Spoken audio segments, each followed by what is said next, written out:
On l'appelait le maître ivre, parce que rien chez Emmanuel Augustus ne semblait normal.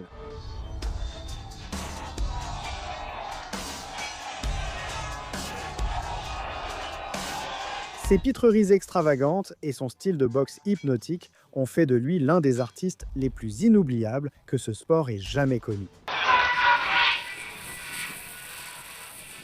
Aujourd'hui, nous revenons sur le chaos du kung-fu, le style intrépide et la carrière incroyable du véritable maître ivre de la boxe, Emmanuel Augustus.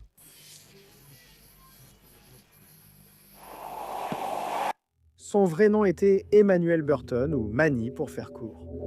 Il est né en 1975 dans le Midwest américain, la même région du pays qui a vu naître la célèbre dynastie de boxe des Mayweather. Mais ses premières années n'avaient rien à voir avec les leurs.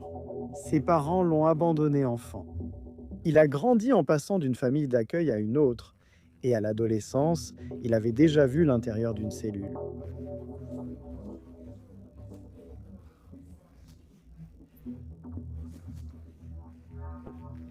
Après sa libération à 17 ans, il a vu à la télévision Mike Tyson écraser ses adversaires, et cela a allumé une flamme en lui. Il est entré dans une salle de sport sans rien. Il était si fauché qu'il ne pouvait pas s'offrir un manager. Mais cela ne l'a pas arrêté. En 1994, Emmanuel Burton, âgé de 19 ans, est devenu professionnel. Sans manager, sans contrat de promotion et sans filet de sécurité.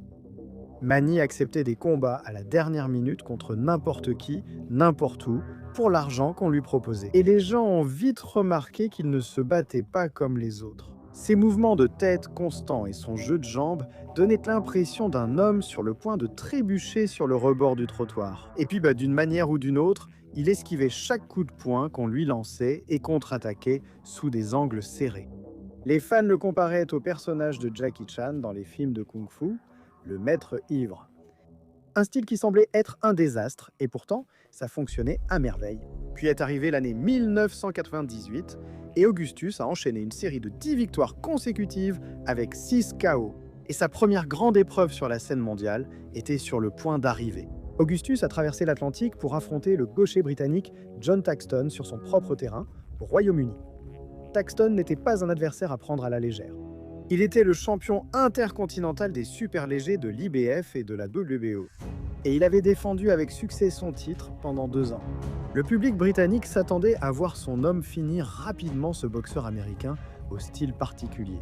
Mais ce qu'ils ont eu, c'était tout autre chose.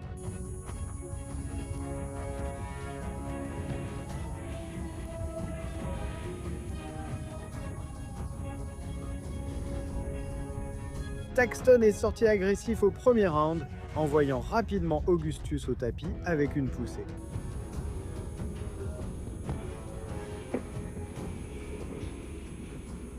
Thaxton a dominé les premiers rounds avec de larges directs du droit et avait une avance confortable sur les feuilles de pointage des juges.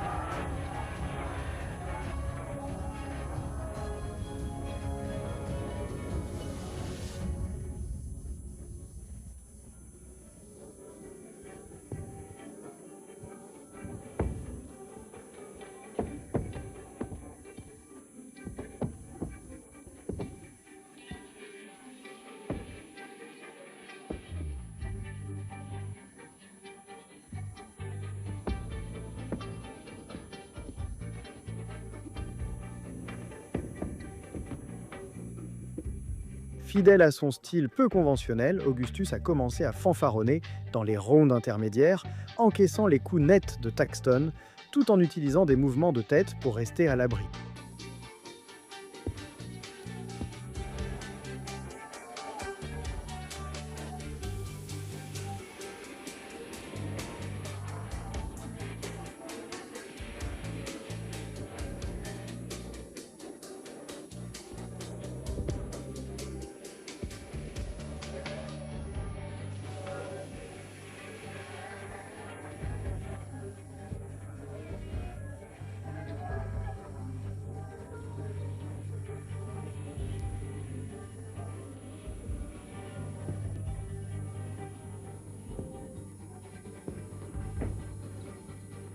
Taxton a continué à placer des coups et une blessure à la main droite de Manny l'a obligé à travailler presque exclusivement avec la gauche pendant de longues périodes.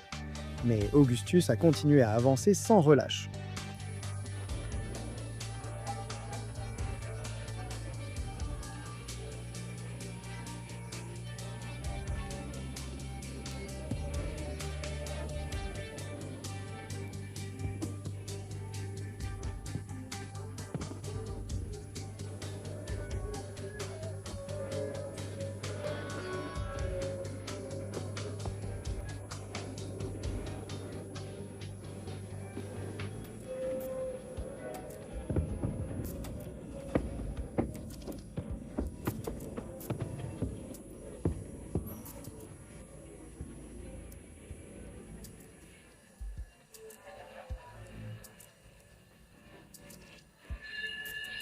Au 7e round, le maître ivre en avait déjà vu assez. Augustus a augmenté la pression, a blessé Taxton au milieu du round et a commencé à placer de puissants coups qui sont restés sans réponse.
Alors que Taxton subissait une punition sévère debout, l'arbitre Dave Parrish est intervenu et a arrêté le combat à 2 minutes et 14 secondes du 7e round.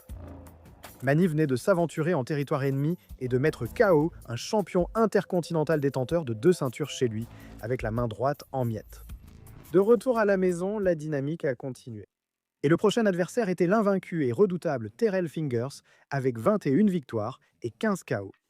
Un palmarès parfait basé sur la pure puissance de frappe. Dès le début, Hoffinger est passé à l'attaque, essayant clairement de justifier ses chiffres dès le départ et de régler l'affaire avant qu'Augustus ne puisse devenir imprévisible. Mais Manny n'a pas bronché.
Il a passé le premier round à étudier son adversaire, encaissant ses coups durs et laissant Finger croire que son plan fonctionnait.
Vers les rounds intermédiaires, la puissance de Finger, celle qui avait déjà vaincu 15 hommes avant lui, commençait à s'estomper.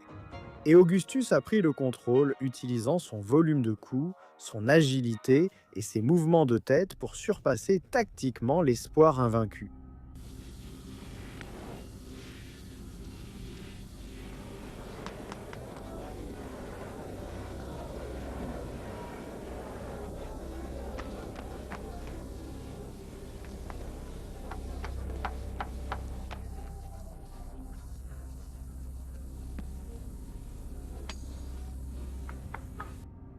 Il a tout essayé. Il s'est collé aux cordes, il s'est accroché, il a reculé. Il avait besoin de réponses, mais contre le maître ivre, il n'y a pas de réponse.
Lorsqu'il restait environ 1 minute au 8e et dernier round, Augustus a trouvé l'interrupteur et a déclenché une attaque implacable contre Finger, jusqu'à ce qu'une combinaison dévastatrice le laisse allongé sur le dos au tapis.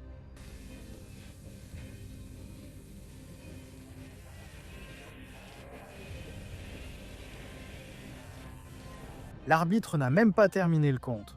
C'était terminé. La série d'invincibilité était terminée et la légende du maître ivre grandissait encore plus.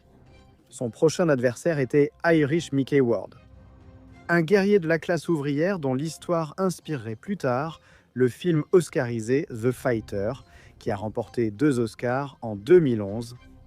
Ward avait 35 ans et un palmarès de 36 victoires et 10 défaites, avec 27 victoires par KO.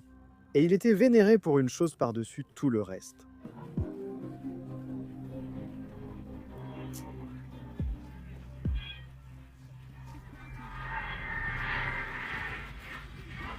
Les coups au corps. Augustus a reçu l'appel 2 semaines à l'avance. Personne ne s'attendait à un classique, mais ce qu'ils ont eu, c'est une guerre qui restera dans l'histoire.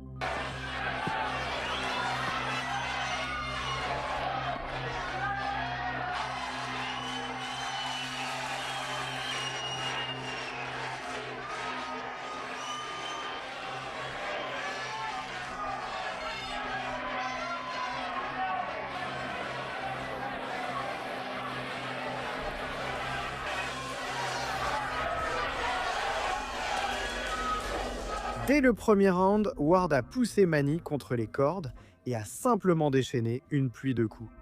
Un premier round de pression constante et intense.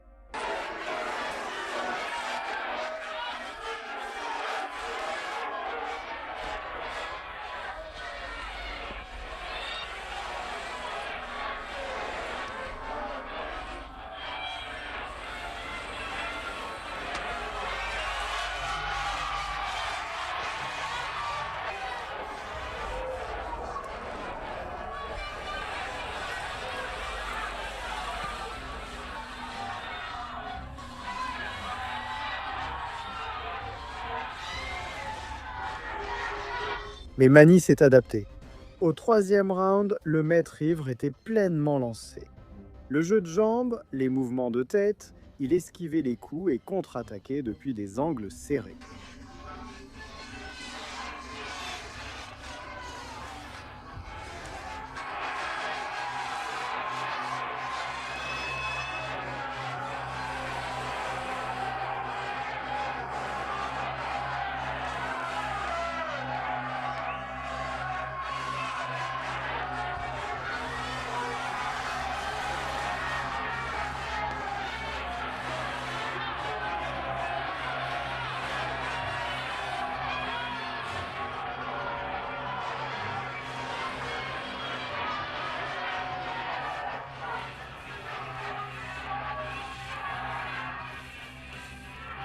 Ward n'arrivait pas à le toucher. Au 7e round, Augustus a atteint Ward avec un coup dévastateur au foie. Ward a admis plus tard que c'était le coup au corps le plus dur qu'il ait jamais reçu de toute sa carrière.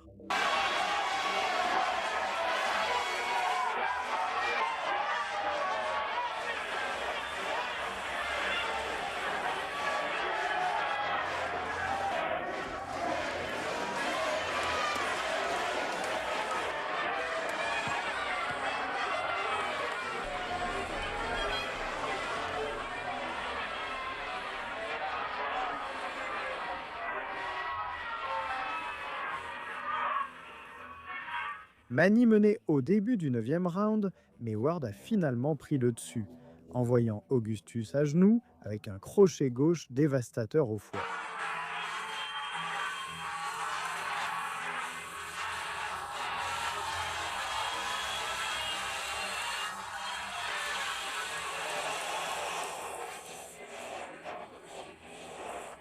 En entrant dans le dernier round, les scores étaient très serrés.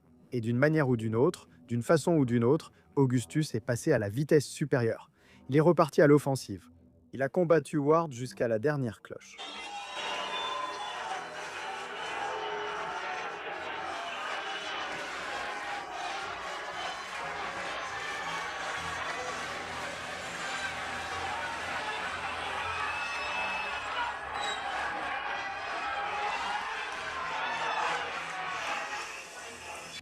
Le légendaire entraîneur et commentateur Teddy Atlas n'a pas pu se retenir au bord du ring lorsqu'il a dit « Les deux pugilistes ont vidé leur réserve d'énergie lors des 10 dernières secondes frénétiques d'échange. Quand ce fut terminé, les deux hommes avaient lancé 2000 coups au total. Le combat a été élu combat de l'année et nommé pour le combat de la décennie. Et pourtant, les juges ont accordé la victoire à Ward par décision unanime dans une épuisante bataille d'endurance. Mais dans la boxe, Emmanuel Augustus n'a presque jamais obtenu ce qu'il méritait sur les cartes de pointage.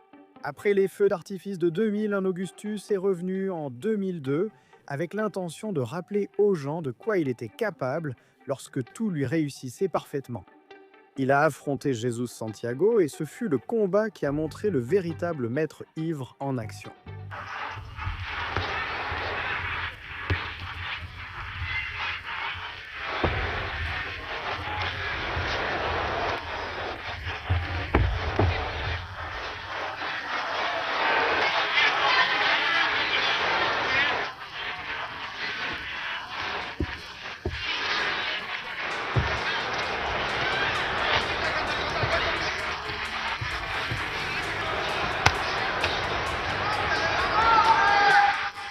Augustus a utilisé son évasivité défensive d'élite et ses mouvements d'épaule. Fidèle à lui-même, Augustus a repris son style de showman si particulier, les mains baissées, pour provoquer Santiago.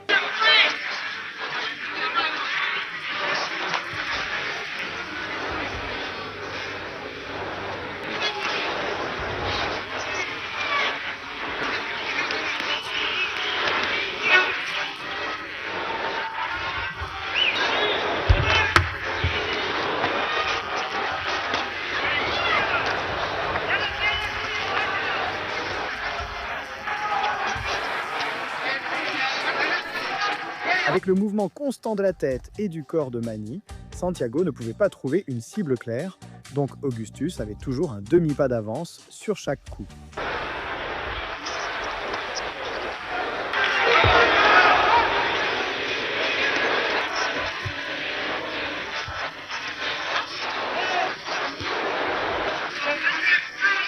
Au 8e round, les coups s'étaient accumulés sur le visage de Santiago.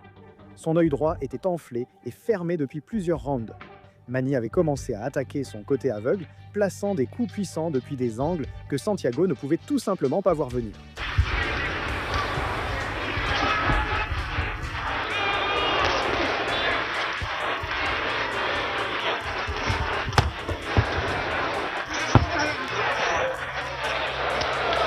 Puis vint le crochet du droit décisif, un énorme coup qui envoya Santiago au tapis.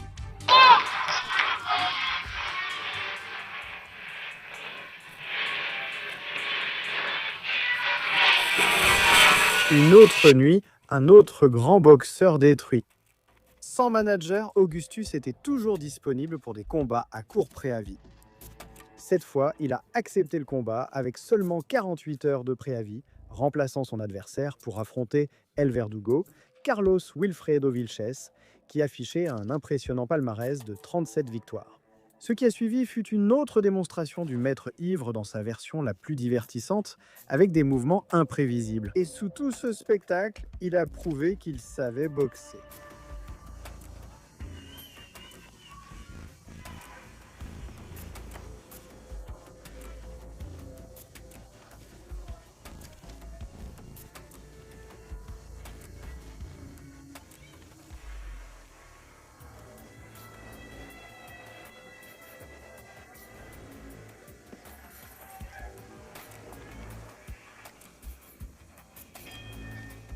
Vilches a tenté de profiter de sa taille et de son allonge, comptant sur un jab sec et rapide pour gérer la distance et maintenir Augustus à distance.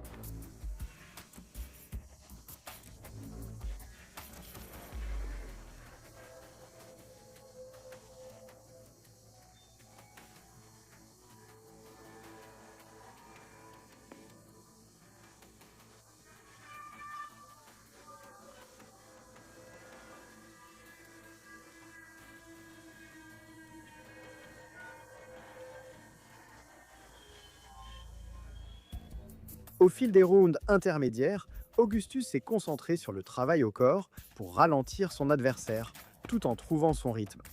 Sa pression constante a ouvert une vilaine coupure près de l'œil gauche de Vilches.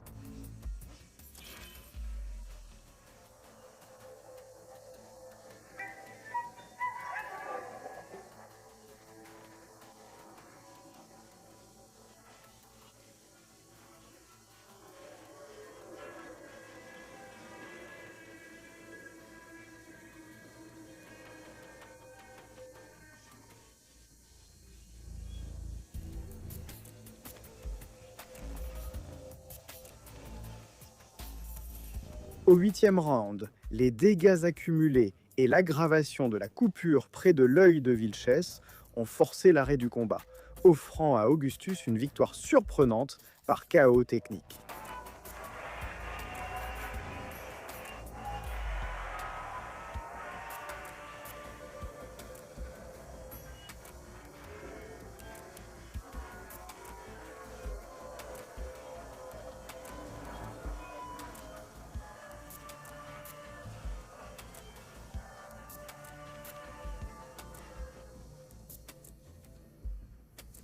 Une autre victime d'un combat accepté à la dernière minute.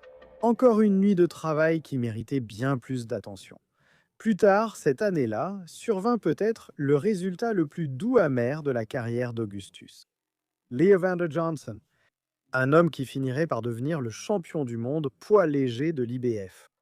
C'était un vrai combat, contre un véritable combattant d'élite, et Augustus a tenu tête pendant 10 rounds complets.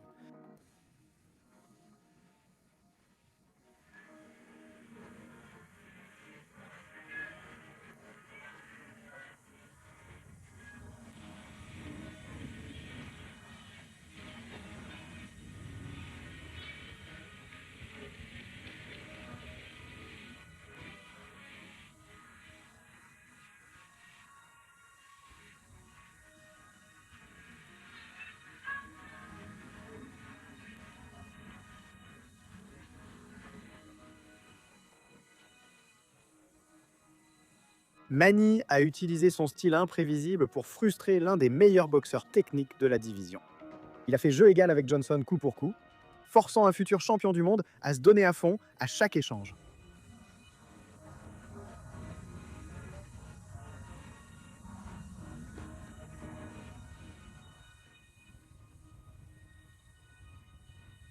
Le combat a pris la dynamique du lièvre et de la tortue, avec Johnson avançant avec un jab constant et un rythme soutenu, tandis qu'Augustus se lançait en avant avec des rafales explosives et des combinaisons spectaculaires.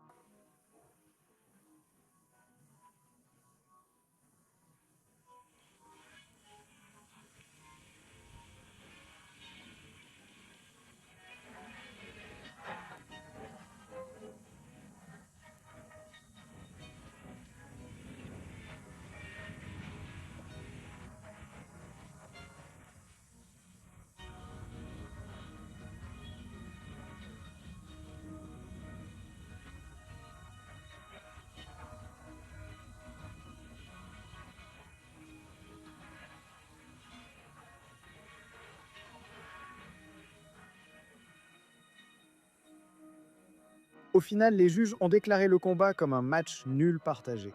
La majorité des observateurs ont estimé qu'Augustus méritait la victoire.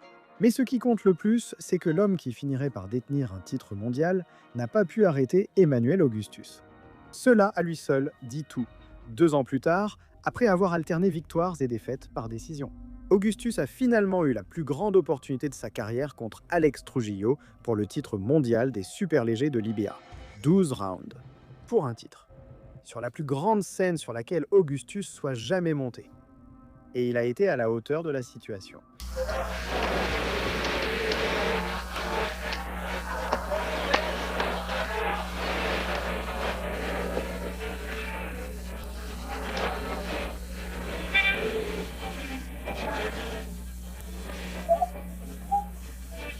Le maître ivre était en pleine forme, utilisant ses mouvements de tête imprévisibles caractéristiques, son jeu de jambes fluide et ses fanfaronnades. Il a frustré Trujillo en baissant parfois les mains et en dansant.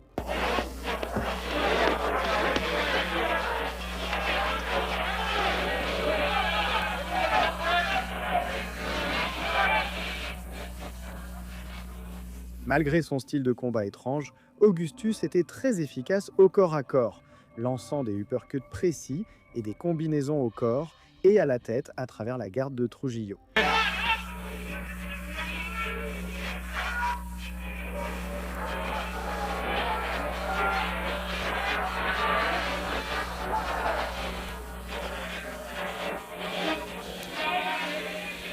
La frustration a poussé Alex Trujillo à porter un coup bas qui lui a valu une déduction de points.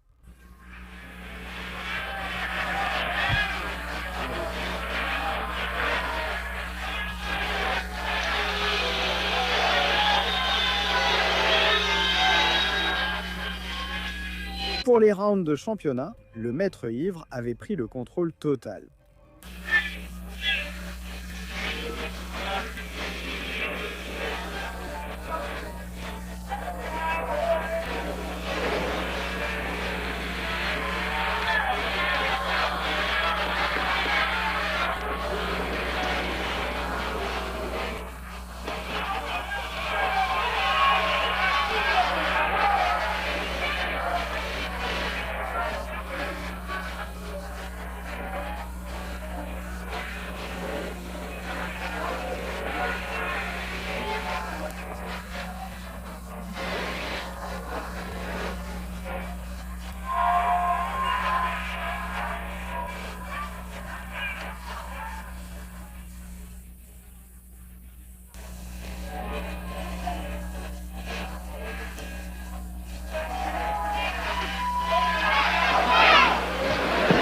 Augustus a surpassé Trujillo en travail et en coups tout au long des 12 rounds, s'assurant finalement une large décision unanime décisive pour sa carrière, avec laquelle il est devenu champion du monde IBA des super welters.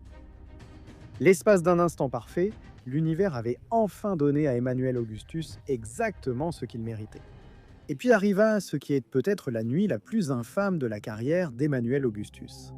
Ce n'est pas à cause de ce qu'il a mal fait, mais à cause de ce qu'on lui a fait à lui. Courtney Burton était un boxeur connu pour son comportement antisportif, avec un palmarès de 20 victoires et 2 défaites, et une attitude arrogante qui ne correspondait pas à son palmarès. Ce combat se déroulait sur le territoire de Burton, ce qui faisait de lui le favori local.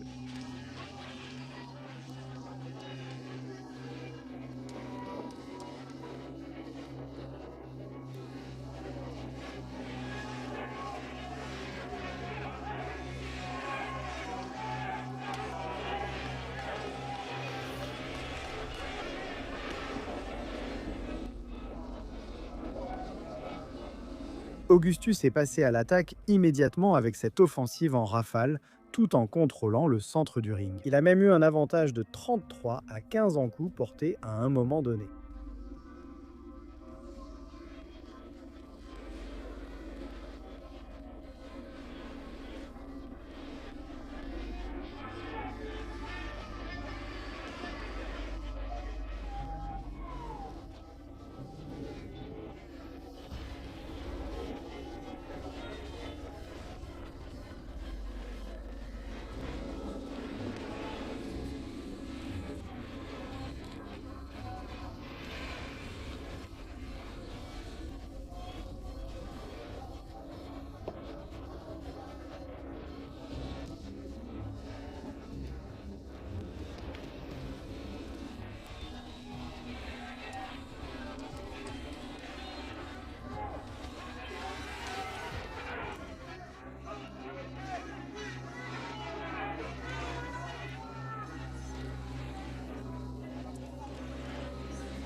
Au quatrième round, Augustus a placé 2 coups nets au corps qui ont fait tomber Burton à genoux.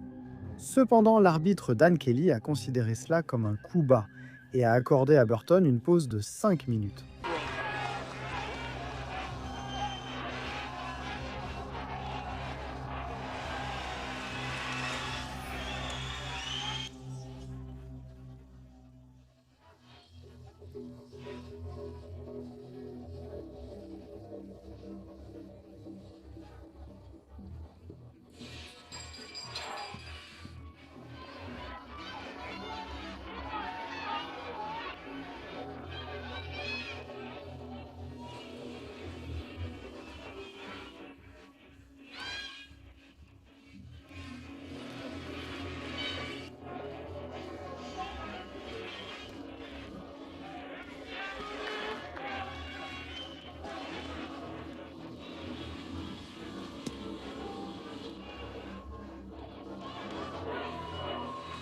Et pourtant, l'arbitre continuait à trouver des raisons d'interrompre Manny. Des avertissements pour coups bas imaginaires, des avertissements qui n'avaient aucun sens.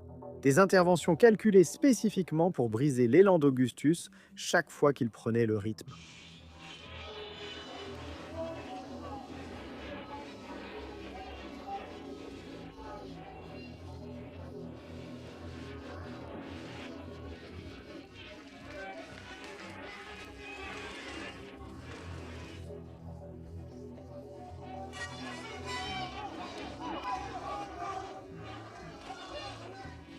Neuvième round. Burton a souvent porté des coups bas et au rein. Au lieu de pénaliser Burton, l'arbitre Kelly a retiré un point à Augustus pour avoir tourné en rond.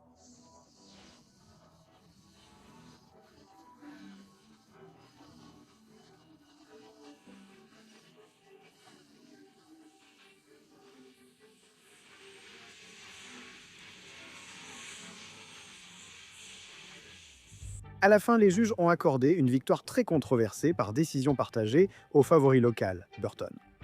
Considéré par beaucoup comme l'un des vols les plus infâmes de l'histoire de la boxe. Teddy Atlas, qui observait depuis la cabine des commentateurs, a complètement perdu son sang-froid.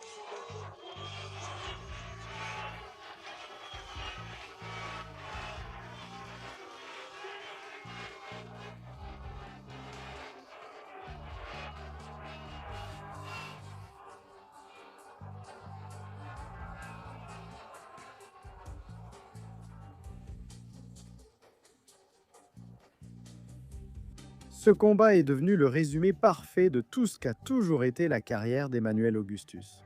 Brillant sur le ring, mais trahi en dehors du ring. Après cette expérience, Augustus est revenu en 2005 comme un homme changé. Moins de pitrerie, plus d'agressivité et de concentration. Ce fut alors, selon beaucoup, la meilleure performance d'Emmanuel Augustus. Ray Oliveira, un ancien champion puissant et expérimenté, a la réputation acquise durant une longue carrière. Oliveira était monté sur le ring persuadé de connaître l'adversité qui l'attendait. Il avait vu les enregistrements. Il connaissait les danses, les fanfaronnades, les mouvements imprévisibles. Mais il n'était pas préparé à ce rythme.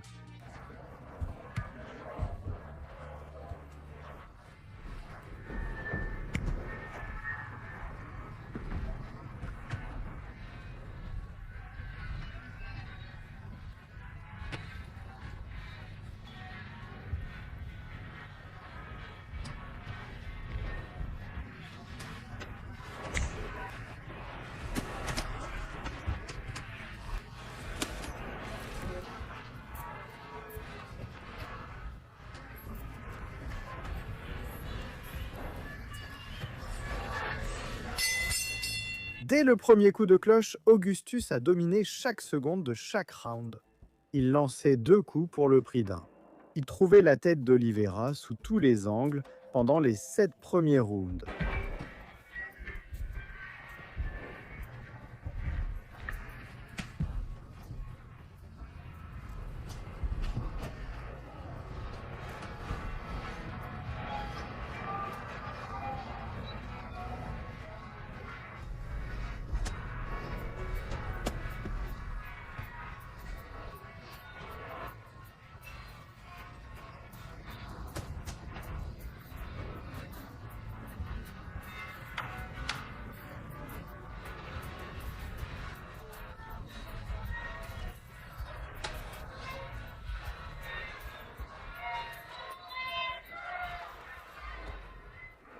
Augustus s'est appuyé sur son style extravagant caractéristique et a lancé des coups depuis des angles incroyablement imprévisibles. Mais Oliveira a répondu avec une pression incessante et un jab constant.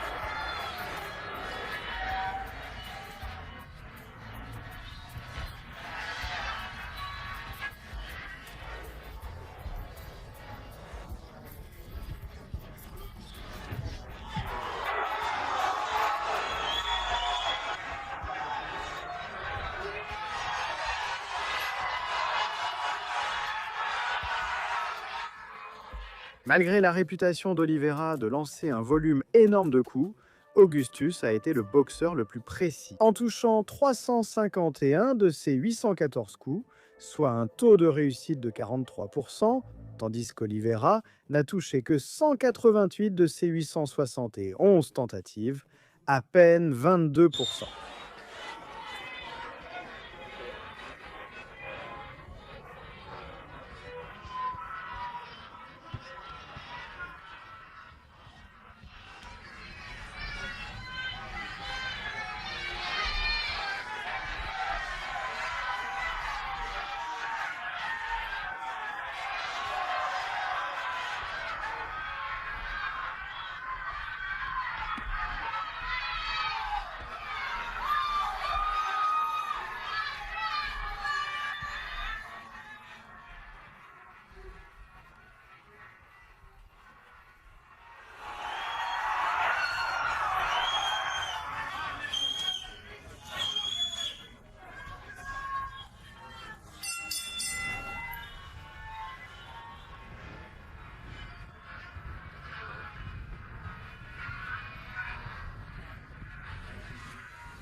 Alors, au huitième round, quelque chose a changé.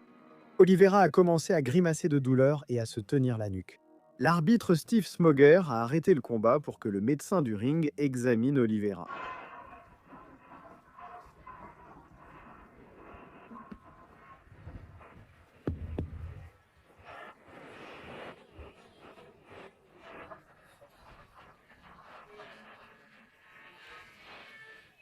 Oliveira souffrait d'un mal de tête insupportable.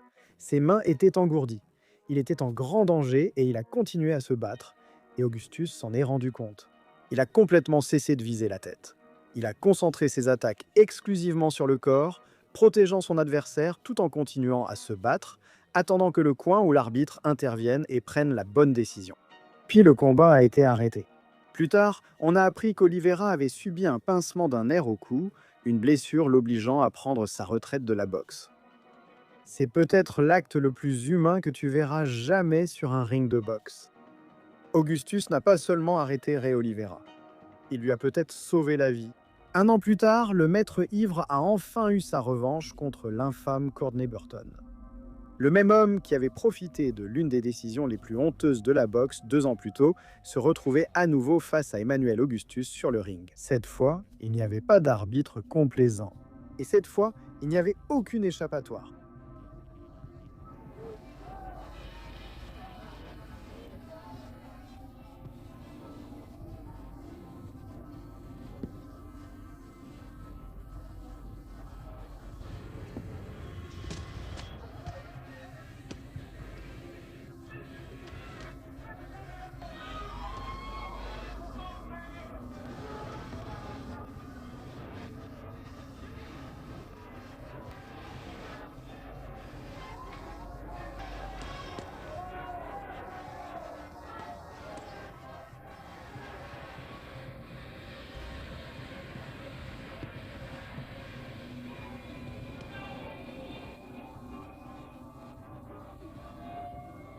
Pendant les 3 premiers rounds, Augustus a utilisé sa vitesse supérieure, ses déplacements et sa grande intelligence sur le ring pour déstabiliser Burton.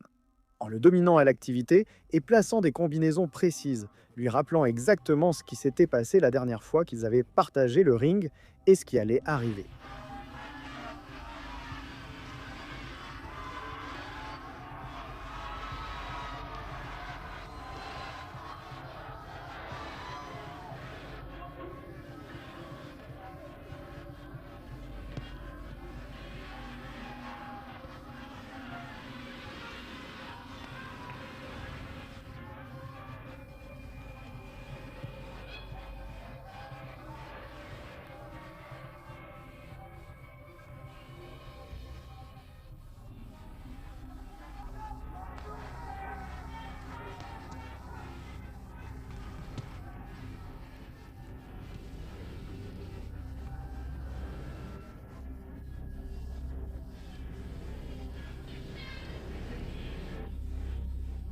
Au quatrième round, Burton était visiblement secoué.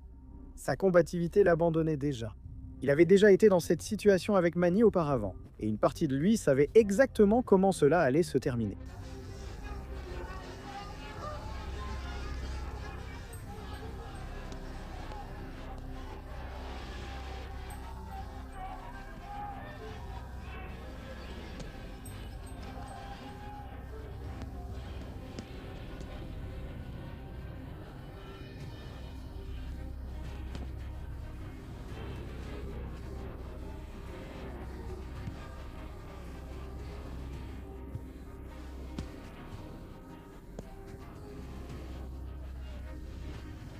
Au huitième round, Augustus a appuyé à fond sur l'accélérateur, plaçant un crochet gauche légal et parfaitement ajusté au corps qui a fait mal à Burton.